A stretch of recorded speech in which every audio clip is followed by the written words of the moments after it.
Czarne pudełko powstało przypadkowo. No bo jak wiecie, jeżeli mam wybór, to najchętniej zrobię coś błękitnego, niebieskiego, no może różowego, ale czarne?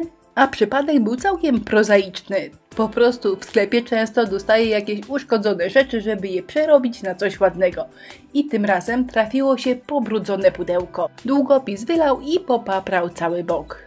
Tłumaczę dziewczynom, że bardzo ciężko to będzie zamalować na biało, a one na to, żeby wreszcie zrobić coś na czarno.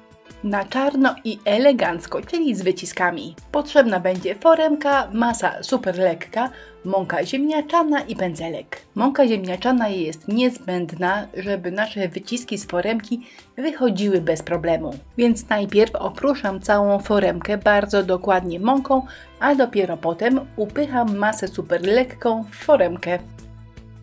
Jeżeli wyciski są płytkie, to właściwie odciśnięta masa wylatuje sama, ale tutaj wyciski są dość głębokie, więc sobie delikatnie pomagam pędzelkiem. Małe wyciski zero problemu, natomiast z dużą ramką także kłopotów nie ma, ale trzeba uważać, żeby podczas wyciskania jej troszkę nie skrzywić. Albo jeżeli skrzywicie, to tak jak ja, po prostu wyprostować zanim wyschnie. W opisie wideo podłączę Wam film, w którym pokazuję inne sposoby, jak wyciągać masę, żeby nie zniszczyć wzoru. A malować wyciski, jeżeli używacie glinki super lekkiej, można dopiero wtedy, kiedy wszystko będzie na 100% suche. Przy okazji malowania na czarno przemalowuję jeszcze na czarno nóżki oraz uchwyt. Absolutnie pięknie, po prostu magicznie na czarnych powierzchniach prezentują się woski. Występują w wielu kolorach. Tutaj widzicie złoty, miedziany, niebieski, srebrny oraz zielony. Wyglądają po odkręceniu czasami dość podobnie, ale na opakowaniu dokładnie widać, który jest zielony, a który niebieski. Wosk można nakładać palcem, pędzlem albo szmatką. Natomiast warto go wyciągać z opakowania szpatułką. Jeżeli wyciągacie palcem, to potem może wosk zacząć pleśnieć. No chyba, że używacie wosku od Pentartu, bo oni dodają do wosku odrobinę olejku pomarańczowego i dzięki temu on nigdy nie pleśnieje, właściwie jest wieczny. Lepiej nakładać palcem czy pędzlem? Trudno odpowiedzieć.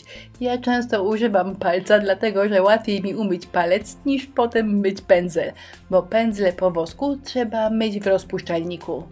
Myślę, że efekt jest podobny, choć możliwe, że pędzlem możemy nałożyć nawet nieco grubiej niż palcem. Najpierw nałożyłam wosk o kolorze niebieskim metalicznym, a teraz troszkę dodam jeszcze srebrnego. Ten to ma bardzo mocny połysk. No i srebrnym nie lecę już po całości, robię tylko takie bardziej błyszczące akcenty. Wosku już nie lakierujemy, trzeba mu dać troszkę czasu, on się sam utwardzi i nic więcej z nim nie trzeba robić. On już tak pięknie będzie wyglądał zawsze. A czym przykleić wyciski? Zazwyczaj przyklejam klejem na gorąco, ale nie tym razem, ponieważ klej na gorąco łapie natychmiast. Łapie i już nie da się tego przesunąć. A Express Glue, który używam teraz, daje możliwość delikatnego przesuwania zanim złapie i to jest bardzo wygodne, gdy ustawiamy względem siebie kilka wzorów. Ramkę przykleiłam, ale to wieczko jakieś takie smutne, niedorobione, więc pomyślałam, że fajnie będą pasowały narożniki, ale muszę je także jak całą resztę przemalować najpierw na czarno, a potem położyć na nich pastę woskową. Narożniki schną, więc mały rzut oka na wieczko. Ups, pobrudziłam w kilku miejscach pracę Express Glue, a on ma lekki pomysł, ale nie szkodzi, wystarczy wszystko dokładnie przemalować lakierem akrylowym matowym. A gdy lakier wyschnie, narożniki oraz nóżki przyklejam klejem na gorąco. A jak później będę miała jeszcze troszkę czasu, to nóżki przystukam gwoździkami, żeby się już trzymały na 100%. I jeszcze bardzo elegancki element, czarne półperełki.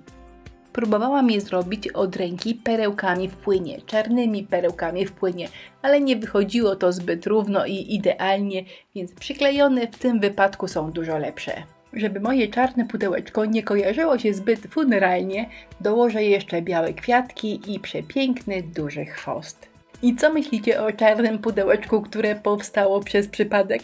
Może być, czy zęby bolą, jak się na nie patrzy? Napiszcie koniecznie w komentarzu, bo jestem ciekawa Waszego zdania.